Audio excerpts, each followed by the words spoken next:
Tivemos uma redução da tributação sobre a pessoa física com mudança da tabela, né, em torno de 5,5 bilhões, né, que incentivou principalmente o consumo. Tivemos alguma redução dos custos de cumprimento das obrigações acessórias com a simplificação dessas, então a gente tem aí uma lista bastante numerosa de simplificação de obrigações acessórias no campo tributário, reduzindo aí o custo das empresas em pagar tributos. E tivemos um pouco a aceleração de devoluções, restituições e ressarcimentos de tributos para injetar mais recursos na economia. Um ponto de vista bastante simplificado essa primeira análise. O que a gente pode captar de resultados, né, no quem paga a conta? Aqui essa análise, eu peguei alguns dados antes da crise, né?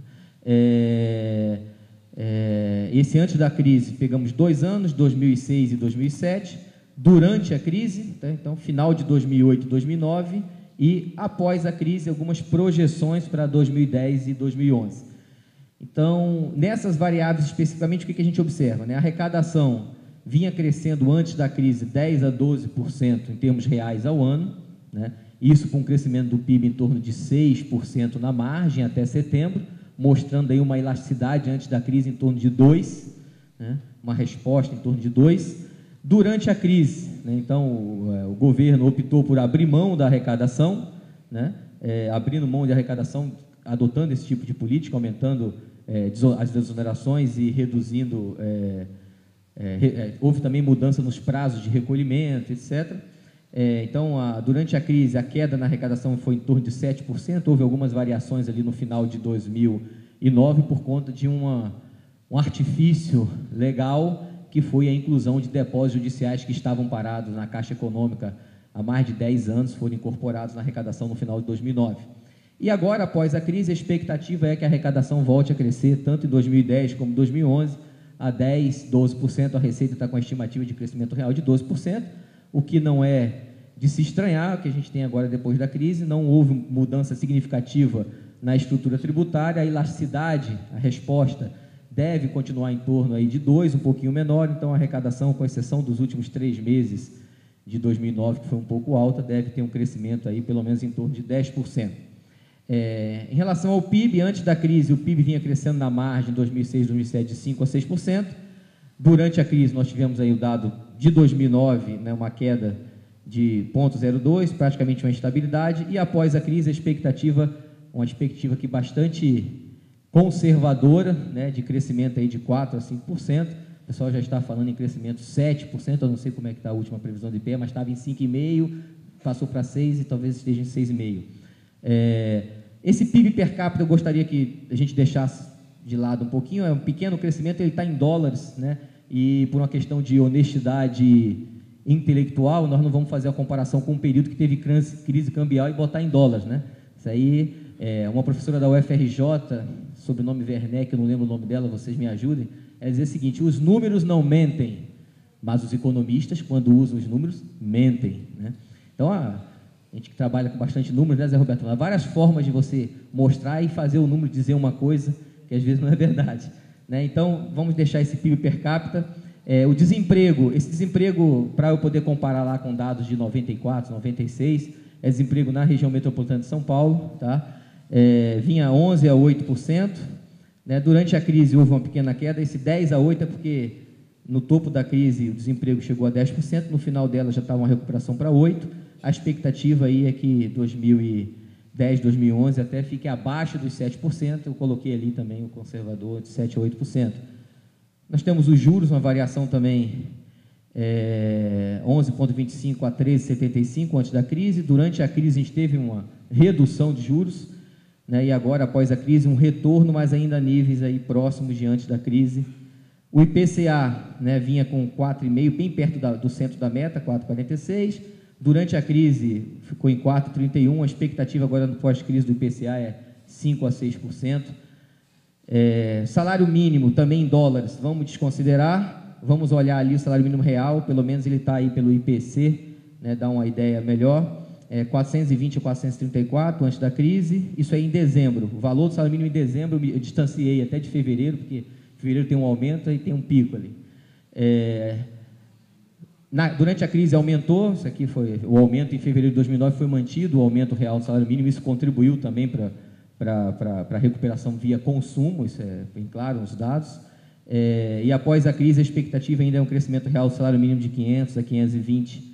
A dívida líquida do setor público, aqui dados de dezembro, vinha entre 47% e 45% antes da crise. Durante a crise, né, como eu estou pegando dezembro, né, em dezembro chegou a 38%, começou a crescer no final da crise, final de 2009, chegamos a uma relação dívida pública 43% do PIB. A expectativa agora no pós-crise é 40% a 45%. Hoje não houve uma explosão da dívida líquida. E a carga tributária, que vinha em 35,8%, durante a crise essa estimativa deve ficar em torno de 34,5%, um pouquinho mais, dados de 2009, por conta da queda da carga tributária federal, e após a crise ficou entre 35% e 36%. Eu não vou esconder, né, que eu participei da administração da secretária Lina, e uma das perguntas principais que eu era obrigado a responder aos jornalistas, e tinha um ódio, porque a resposta era de uma lógica cartesiana, era: por que a arrecadação está caindo? No meio da crise, né, por que a arrecadação está caindo? A arrecadação está caindo porque a arrecadação tentava ser o mais didático possível, produto de uma alíquota, né, na forma geral, de um percentual sobre uma base econômica. A base econômica despencou, nada mudando, né, a arrecadação cai. E alguns jornalistas diziam: mas nas crises anteriores, de 97, 98, também a base econômica se deteriorou e a arrecadação não caiu. Eu falei: mas é um produto isso que eu falei, né? É uma base econômica vezes uma alíquota. O que aconteceu qual foi a resposta tributária durante essas crises, né? Foi compensar a deterioração da base econômica via aumento de alíquotas. Então, é isso que eu gostaria de mostrar aqui. Embora lógica, demoramos 7 meses para convencer os jornalistas de que era isso que estava acontecendo, né? Crises da década de 90, eu centralizei nesse período para não pegar um período muito longo: a crise da Ásia, 97, 98, a Rússia, 98, e o Brasil, final de 98, 99, né? Qual foi a política tributária adotada nesse período? Primeiro entrou em vigor a CPMF, em 97. Só em 97 ela arrecadou 7 bilhões de reais, aproximadamente aí 6,5% da receita administrada da Receita Federal. Houve uma elevação do IOF nas operações de crédito para pessoas físicas, de 6% para 15% a partir de 5 de maio. Elevação das alíquotas do imposto de importação em 3 pontos percentuais para todos os produtos, a partir de 13 de novembro de 97. Elevação das alíquotas do IPI sobre bebidas em cerca de 10%, a partir de 21 de novembro de 97. Elevação da alíquota do imposto de renda na fonte, é o famoso 25,5% para 27,5%, que era provisório e ficou definitivo. Elevação da alíquota do imposto de renda retido na fonte sobre renda fixa, passou de 15% para 20%. Tem mais.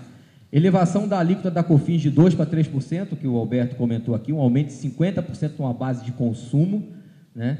E não só isso, houve uma ampliação da base de cálculo com a inclusão de outras receitas, né? Coisa que foi declarada inconstitucional recentemente pelo Supremo, as receitas financeiras, e nós estamos pagando a conta da devolução agora.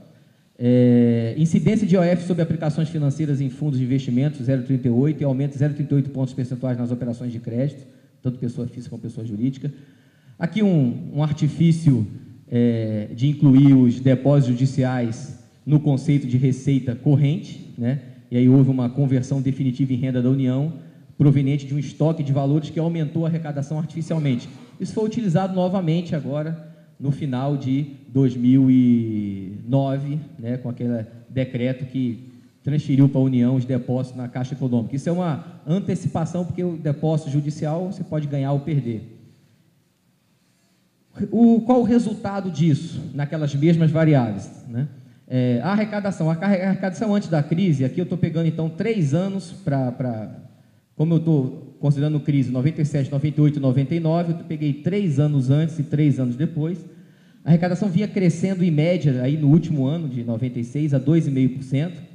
Durante a crise, ela passou a crescer a 7% a 15%, né? Ou seja, você teve uma mudança pesada na tributação, e no pós-crise ela variou aí nesses 3 anos, de 2000 a 2002, de 6,3% a 13,3%, ou seja, a arrecadação não pagou a conta dessas crises, né?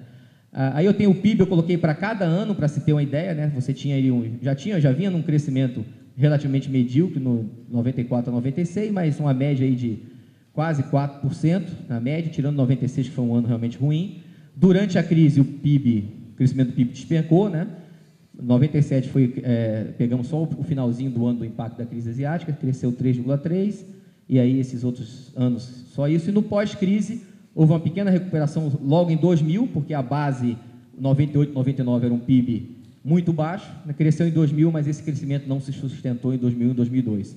Vamos esquecer o PIB per capita, porque está em dólar. Desemprego, né? Antes da crise, a taxa era entre 9% e 10%, ficou entre 10% e 13% durante a crise também, após a crise, manteve, né? Os juros, a gente tinha juros exorbitantes aí no pré-crise, né? Chegou a 85%. Durante a crise, os juros, antes da crise, chegou a 25%, nós aumentamos os juros, chegamos a 30%, a 45%, no pós-crise, nós mantivemos ainda um nível de juros altos que variou entre 16% e 25%.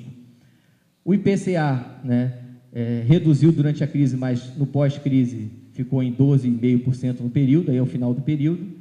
O salário mínimo, esquece esse valor em dólar, porque aí nós temos um problema cambial, essa comparação seria desonesto fazer essa comparação. Após crise, lá o salário só de $80, aí a crise cambial. Mas em valores reais, a gente vê que o salário mínimo era em torno de 217 a 261, aumentou um pouquinho durante a crise, chegou a 288, 304, mas agora, no último período, é um valor bastante mais, em torno de 500, quase o dobro, pelo menos 80% superior. A dívida líquida, essa é uma coisa importante, disparou, né? Nós vimos com nível de dívida de 30 a 31, chegamos a 45% no pós-crise, durante a crise, e fomos até 61% no final de 2002. E a carga tributária também cresceu.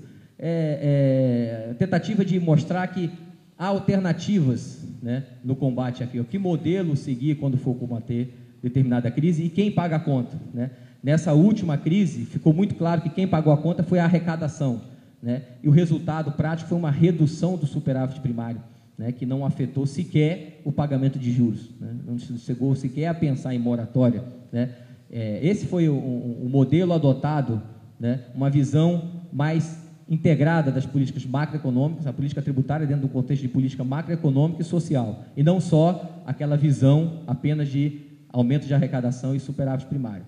Era esse o dado que a Vera me ajudou aqui a mostrar. A gente está aprofundando um pouquinho mais essa análise, mas dá uma ideia de que há dois modelos possíveis de resposta dentro daquela pergunta de para onde nós vamos, né? E há alternativas viáveis, né, com um custo pequeno do ponto de vista tributário no curto prazo, mas com um retorno, né, macroeconômico. Aí eu não entrei aqui em índices de desigualdade, porque a gente só consegue calcular os índices de desigualdade com a PNAD. A PNAD desses anos de 2009, 2010 não está disponível ainda.